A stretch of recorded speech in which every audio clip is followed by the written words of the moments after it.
ዛሬ የምናየው 2025 ላይ የወጣው ክሬቨን የተሰኘውን ፊልም ይሆናል። ሰብስክራይብ በማድረግ ጀምሩ፣ አብራችሁን ቆዩ። የፊልማችን ታሪክ የሚጀምረው ሰርጌ የተባለው ልጅ ለዓለም በወጣበት ጊዜ እጅግ አስፈሪ የሆነ ነገር ሲገጥመው እንመለከታለን። ሰርጌም አንድ ግዙፍ አንበሳ በድንገት ከፊቱ ሲመጣ ተመለከተ። አደጋውም ፈርቶ ታናሽ ወንድሙን ከኋላው ከለለው። ከእንዲህ አይነቱ አስፈሪ አውሬ ጋር እየተጋፈጠ ቢተኩስ እንኳን በአንድ ጥይት ሊገለው እንደማይችል ገብቶታል። ከዛም ሰርጌ ያልተጠበቀ ነገር አደረገ። በአስጨናቂ ጊዜ መሳሪያውን አውርዶ ለአንበሳው ንጉስ ምንም ጉዳት እንደማይደርስበት ለማሳየት ሞከረ። በሚገርም ሁኔታ የአንበሳው ቁጣና አስፈሪነት ቀስ በቀስ መለስለስ ጀመረ። ነገር ግን በድንገተኛ የተኩስ ድምፅ ጸጥታው ተሰበረ። የሰርጌ አባት ኒኮላይ ነበረ። በመተኮሱም የኒኮላይ ስሌት የተሳሳተ ሆነ። አንበሳው እያገሳ ስለታማ ጥርሶቹን በሰርጌ ሰውነት ውስጥ ቀርቅሮ ጎተተው። ኒኮላይ ኩነቱን ለማስቆም ባደረገው ተስፋ አስቆራጭ ሙከራ ብዙ ጥይቶችን ተኮሰ፣ ግን ምንም ፋይዳ አልነበረውም። አንበሳው ሰርጌን ወሰደው። ይህን የተመለከተው ኒኮላይም ልጁን የማዳን እድል እንደሌለው ተረዳ። ነገር ግን እድል ከሰርጌ ጋር ነበረች። ከአንበሳው ጥርስ ጋር ደሙም በአጋጣሚ ወደ ሰርጌ ቁስል ገባ። እናም ታምራዊ ደጅ የተከፈተ ያህል የሰርጌ የደም ህዋሳት ለአንበሳው ደም ለየት ያለ ምላሽ ሰጡ። ነገሩን የተረዳ የሚመስለው አንበሳውም ሰርጌን ጥሎት ሄደ። በተአምርም ሰርጌ ተረፈ። ሆኖም ኒኮላይ በልጁ ከሞት መትረፍ ምንም ደስታ አላሳየም። ሰርጌ ለአንበሳው ባሳየው ርህራሄ ተበሳጭቷል። ልጁ ጨካኝ ስሜት እንዲኖረው ስለፈለገ ስለ ጫካው አረመኔ ህግ አስጠነቀቀው። አንድ ቀን የቤተሰቡን ህግ ለመቆጣጠር ይህ ጭካኔ እንደሚያስፈልገው አስታውሶ አስጠነቀቀው። ይህ ጭካኔያዊ አስተዳደግ ሰርጌን ለህሊና ቁስል ዳርጎታል። ነገር ግን ጨካኝ አባቱን ለመቃወም አልደፈረም። የአንበሳውን አስክሬን ሲመለከት የውስጡን ቁጣ መግታት አይችልም። ሰርጌ እንደ አባቱ ክፉ ልብ ያለው ጭራቅ እንደማይሆን ለራሱ ቃል ገባ።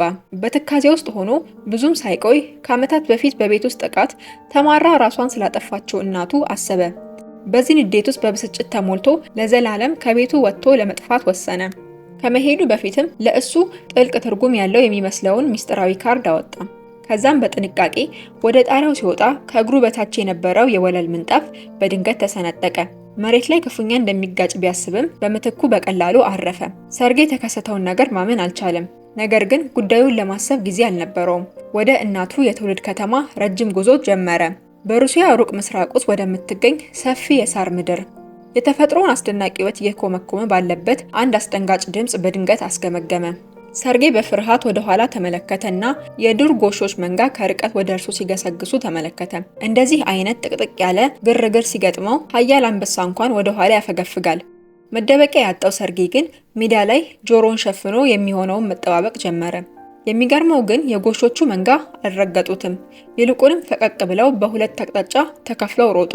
ከዚያም መሪው ጎሽ በሰውነቱ እየከለለው እንደሆነ ተረዳ።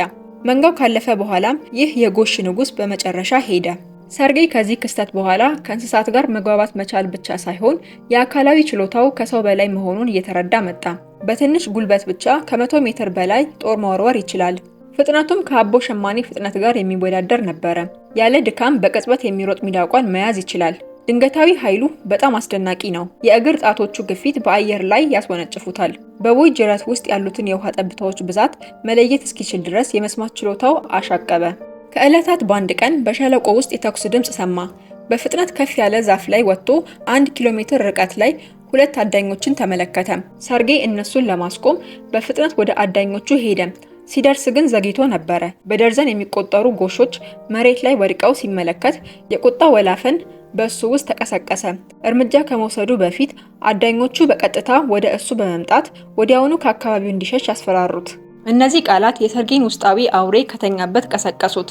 ከመሬት ላይም ቢላዋ አንስቶ ወደ አንደኛው አዳኝ ወረወረው። ሁለቱ አዳኞች ብረታማ እጆቹን ለመፋለም ፋታ አላገኙም። ከዚያም ጎሾቹ ከወደቁበት ቦታ ብዙም ሳይርቅ ሌላ አዳኞችን ከርቀት አስተዋለ። ሰርጌም ለእነዚህ እንስሳት ፍትህ እንደሚያስገኛቸው በውስጡ ቃል ገባ። ከ16 ዓመታት በኋላ ሰርጌ ታዋቂ ገዳይ ሆነ። በዓለም ላይ ካሉ ሰዎች ይልቅ ስሙ በወንበዴዎች ዓለም ፍርሃትን የሚፈጥር አስፈሪ ግለሰብ ሆነ። አዳኙ ክሬቨን በሚል መጠሪያ ስም መጠራት ጀመረ። አንዴ በክሬቨን የሟች ዝርዝር ውስጥ የገባ ግለሰብ የኋላ ኋላ ቢዘገይም መሞቱ የማይቀር ሆነ። በአንድ አጋጣሚ ክሬቨን ቀጣዩ ኢላማውን ለማደን ራሱን እስረኛ አስመስሎ ወደ እስር ቤት ሾልኮ ገባ። ነገር ግን ወደ መታሰሪያ ክፍሉ እንደገባ አብሮት የታሰረውና ክፍሉን ሼር የሚያደርገው ታሳሪ አደገኛ ሰው እንደነበረ ተረዳ። አላስፈላጊ ግጭትን ለማስወገድ ክሬቨን አንድ መላ ዘየደ። ውርርድ። በ3 ቀናት ውስጥ ከእስር ቤት እንደሚወጣ፣ ነገር ግን እሱ ያለው ካልሆነ ይህ ታሳሪ የክፍል አጋሩ የፈለገውን ነገር ማድረግ እንደሚችል ነገረው። የእስር ቤት አጋሩም ነገሩ ግራ ቢያጋባውም ይህ እስኪሆን ድረስ ምንም ላያደርገው የተስማማ በሚመስል መልኩ ፈገግ አለ። በማግስቱ አየር የመውሰጃ ሰዓታት ውስጥ 2 ስለ ክራቨን የማያውቁ ወሮበሎች መጡ። በእስር ቤት ያለው ነገር ሁሉ ያለቃቸው የሴሚዮን እንደሆነና አዲሱ እስረኛም ለሕጋቸው እንዲገዛ ሊያስገድዱት ሞከሩ። ነገር ግን ብዙም ሳይቆይ ያለማወቃቸውን ዋጋ ከፈሉ። ክራቨን እንደ ዘበት ሁለቱንም ከመሬት ላይ አንስቶ አንጠለጠላቸው። እንደ ዕድል ሆኖ ጠባቂዎቹ ይህን አሳዛኝ ክስተት ለማስቆም በሰዓቱ ተገኙ። ከዚህም በኋላ ክራቨን ወደ ሴሚዮን ክፍል ተወሰደ። ነገር ግን ምንም አልተጨነቀም። ሰውየው ማን እንደሆነ በትክክል ያውቃል። ምክንያቱም ይህ ሰውዬ ክራቨን እዚህ ቦታ የመጣበት ዋነኛ ምክንያት ስለነበረ ነው። ሁሉም እንደተዘናጉ ባረጋገጠበት ቅጽበት ክራቨን ጥቃቱን ጀመረ። ሁለቱ ጠባቂዎች ምን እንደተፈጸመ እንኳን ሳይገባቸው መሬት ላይ ተገኙ። ሴሚዮን አደጋውን በተረዳበት ሰዓት ግን እርምጃ ለመውሰድ በጣም ዘግይቷል። ግርግሩ የእስር ቤቱን ጠባቂዎች ወደ አንድ ቦታ ሰበሰባቸው። ነገር ግን ክራቨን አስደናቂ በሆነ መንገድ ግድግዳውን እንደ እንሽላሊት ተረማመደ። ከዛም በከፍተኛ ኃይል የማምለጫውን መንገድ ሰበረ። በዚህ ሰዓት የእስር ቤቱ አላርም ይጮህ ጀመረ። ቢሆንም ግን ክራቨን በጣም ፈጣን ነበር። ማንኛውንም መሳሪያ በእሱ ፊት እርባና ቢስ ሆነ። አፍታም ሳይቆይ ከእስር ቤት ወጥቶ አመለጠ። ከእስር ቤት ውጪ ግን ፈጽሞ ያልጠበቀው ከዚህ በፊት ታይቶ የማይታወቅ አደገኛ አውሎ ንፋስ ሙሉ በሙሉ ዋጠው። የዕውር ድንበሩን ሲንቀሳቀስ ክራቨን አቅጣጫውን ሳተ። በዚህ ሰዓት ነበር አንድ አደገኛ ፍጡር ጥቃት ሊያደርስበት እንደነበረ የተሰማው። ይህንንም ተልዕኮ እንዲፈጽም ትዕዛዝ ከሰጠው ቡድን ጋር በተሳካ ሁኔታ ተገናኘ። ከዚያም በሰውነቱ ላይ ያለውን ንቅሳት ጠራርጎ አጸዳ። ሲከታተሉት የነበሩት ወታደሮችም በደረሱበት ወቅት ያገኙት ነገር ቢኖር በተኩላዎች ዘንድ ማንነቱ የማይታወቅ አስክሬን ነበረ። ተልዕኮው እንደጨረሰ ክራቨን በሳር ወደ ተከበበው ምድር ቤቱ ተመለሰ። ብዙም ሳይቆይ ጎሽ ለማረድ የመጡ አዳኞችን ተመለከተ። ይህንን ተመልክቶ በመኪናቸው መንገድ ላይ በትዕግስት ጠባበቃቸው ጀመረ። እነዚህ አዳኞች ክራቨንን በቀላሉ ሊያስወግዱት እንደሚችሉ ገምተው ነበረ። ስሌታቸው ስህተት መሆኑ የገባቸው ግን ዘግይተው ነበረ። ክራቨንም ልክ እንደሚበሳጭ አውሬ የጫኑትን ሙሉ የጭነት መኪና በጥቂት ሰከንዶች ውስጥ ጠራርጎ ብትንትኑን አወጣው። በፒካፕ መኪና ላይ የነበረውም የአዳኞቹ መሪ ደነገጠ። ሁኔታው ከቁጥጥር ውጭ መሆኑን ስለተገነዘበ ከቦታው ይሸሽ ጀመረ። ከመጣሽ ማርያም ታምጣሽ ነው ብሎ ሲያስብ የነበረው ክራቨን ግን ይህንን እድል አግኝቶ ሊለቀው አልፈለገም። የሰሌዳ ቁጥሩን በቀላሉ ያዘ። የሸሸው የአዳኞች መሪም ሁኔታውን ለአለቃው ሪፖርት ለማድረግ ወደ ቢሮ በሚመለስበት ሰዓት በድንገት የቀስት ደጋን በራሱ ላይ ተንጣጥሮ ነበረ። ክራቨን ነው። ጉዳዩንም ጨርሶ ሰውየውን ካስወገደው በኋላ ክራቨን የሟችን ስም ከዝርዝሩ ውስጥ ፋቀ። አስከትሎም ወደ ኋላ እንኳን ሳይመለከት ወደ ውጭ በመውጣት በሩን ከኋላው ዘጋው። በሌላ ትዕይንት ክራቨን በጠረን እየተመራ ሲሄድም ከአንዲት ሴት ፊት ራሱን አገኘ። በመቀጠልም ለዓመታት ያስቀመጠውን ካርድ መዞ አወጣው። በዚያን ሰዓት ካሊፕሶ ክራቨን ከረጅም ጊዜ በፊት አግኝታው የነበረው ልጅ እንደሆነ ተገነዘበች።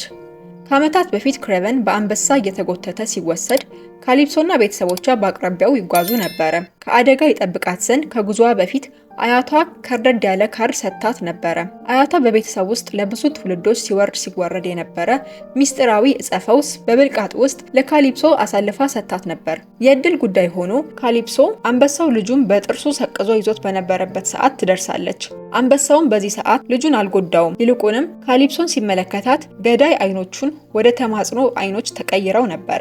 ካሊፕሶም ክራቨንን ሚስጥራዊ የሆነውን ዕፀ ፈውስ መድኃኒት መገበችው። ይህንን አድርጋም ከመሄዷ በፊት ጥሩ ዕድል እንዲያመጣለት በማሰብ የአያቷን ካርድ ለክራቨን ሰጠችው። ከቆይታ በኋላ ምንም እንኳን ዶክተሮች የሚችሉትን ነገር ሁሉ ቢያደርጉም የክራቨን ጉዳት በጣም ከባድ ነበረ። እናም ሞቷል ብለው ደምድመው ማሽኖቻቸውን ሊነቃቅሉ ሲል ክራቨን በተአምር ወደ ሕይወት ተመለሰ። ክራቨን መትረፉንና ከመትረፉ ጋር ተያይዞ በልቡ ውስጥ የደበቀውን የከረመ ሚስጥር ለመግለጥ የካሊፕሶን መገኘት እስኪያውቅ ድረስ ለ16 ዓመታት ያህል ሳይታክት ፈለገ። ፈልጎ ሲያገኛትም ካሊፕሶ በለንደን ውስጥ ታዋቂ ጠበቃ ሆና ነበረ። ነገር ግን አለቃዋ በቅርቡ አንድ የሕግ ጉዳይ ሲያስፈጽም ተገሎ ነበር። ክራቨንም አስቀድሞ የአለቃዋን ገዳይ እንደተበቀለላት አሳወቃት። ይህም ገዳይ ሴሚዮን ነበረ። ካሊፕሶም ክራቨንን ማመን ወይም አለማመን እንዳለባት እየተጠራጠረች ወደ ቤቷ ተመለሰች። እናም የእውነት ሴሚዮን በእስር ቤት ውስጥ መሞቱን ከቴሌቪዥን ዜና አረጋገጠች። ክራቨንንም አግኝታ ምንም እንኳን ሰውየው ሞት የሚገባው ቢሆንም ክራቨን የተከተለው መንገድ አግባብ እንዳልሆነና ውለታዋን ለመመለስ ያደረገው መሆኑን እንደማትቀበል አሳወቀችው።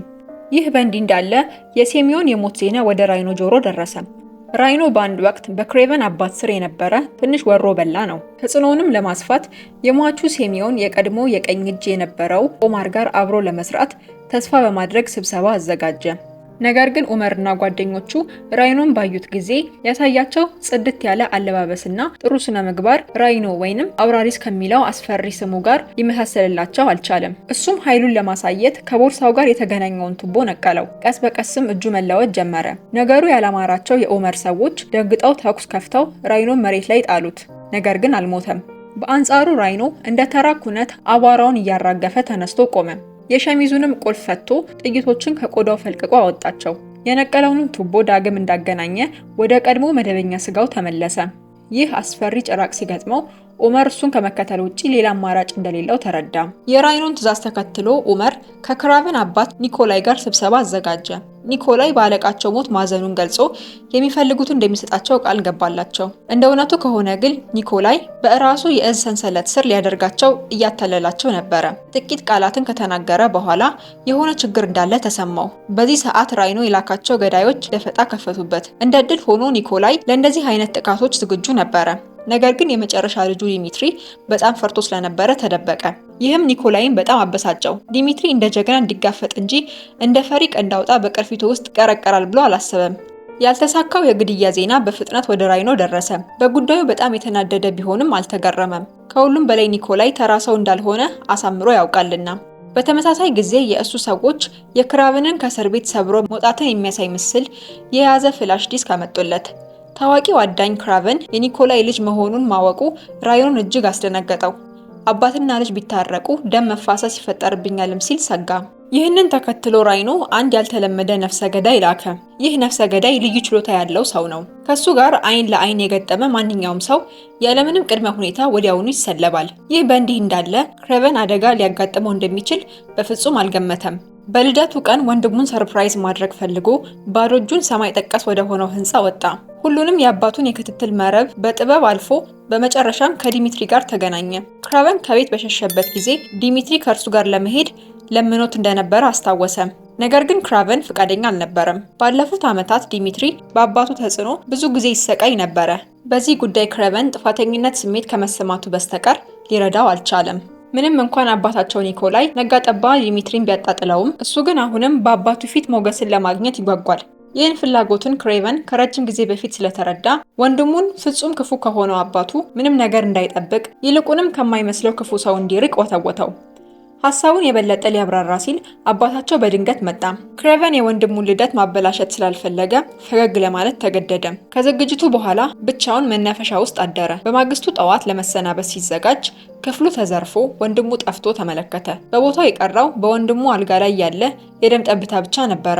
ወዲያውንም ወደ ሰገነት ሮጦ ወደ ታች ሲመለከት ወንድሙ ወደ መኪና ታግቶ ሲወሰድ አየ። ምንም ሳያቅማማ ክራቨን ዘሎ ወረደ። የህንፃውን ቁመት ከቁብ የቆጠረው አይመስልም። ነገር ግን አሁንም ቢሆን ትንሽ ዘግይቷል። ጠላፊዎቹ አስቀድመው በመንገድ ላይ ጠፍተውታል። ክራቨን ተስፋ ለመቁረጥ ፈቃደኛ አልሆነም። ከአቦ ሸማኔ በሚስተካከል ፍጥነት ተከተላቸው። በመካከላቸው ያለው ክፍተትም እየጠበበ ሲመጣ እንደደነበረ አውሬ መኪና ውስጥ ዘሎ ገባ።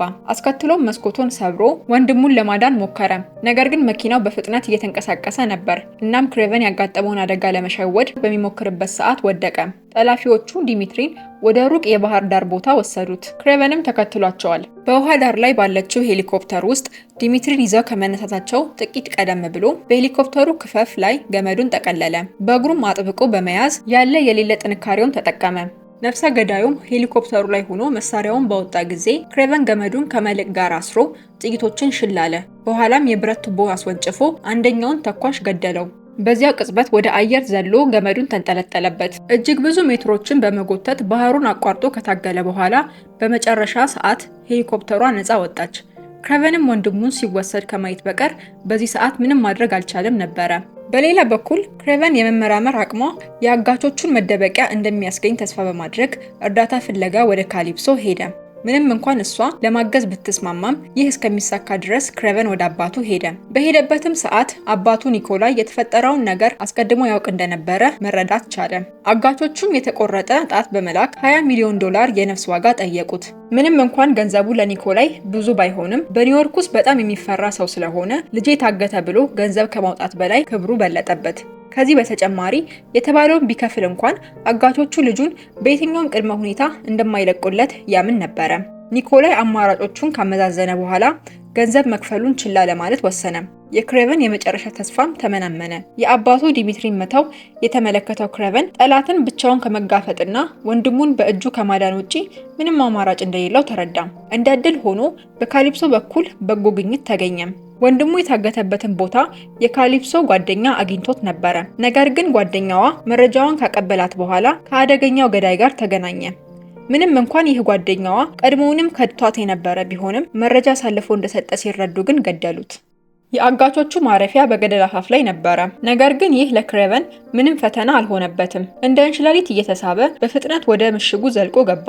ጠባቂዎችም ቢሆን ክሬቨንን ያዩት የሚበር ምላጭ ጉሮሯቸው ውስጥ ከመሰንቀሩ በኋላ ነበረ። ክሬቨን በጠባቂዎቹ መካከል እንደ መንፈስ ይመላለሳል። ኮቴውን ከመስማት ላባ ሲወድቅ መስማት ይቀል ነበረ። በጣም ንቁ የሆኑ ጠባቂዎች እንኳን እያንዣበበ ያለውን አደጋ ማወቅ አልቻሉም። ከብረት ዝገት ከሰው ስህተት እንዲሉ የደህንነት ማንቂያውን በስተመጨረሻ ጮኸ። ያም ሆኖ ጠላቶቹ ብዙ ኃይል እንዳላቸው ገምተው ነበረ። እልፍ ጥይቶችን ቢያዘንቡም በሰከንድ ውስጥ የተኩስ ሩምታው ቆመ።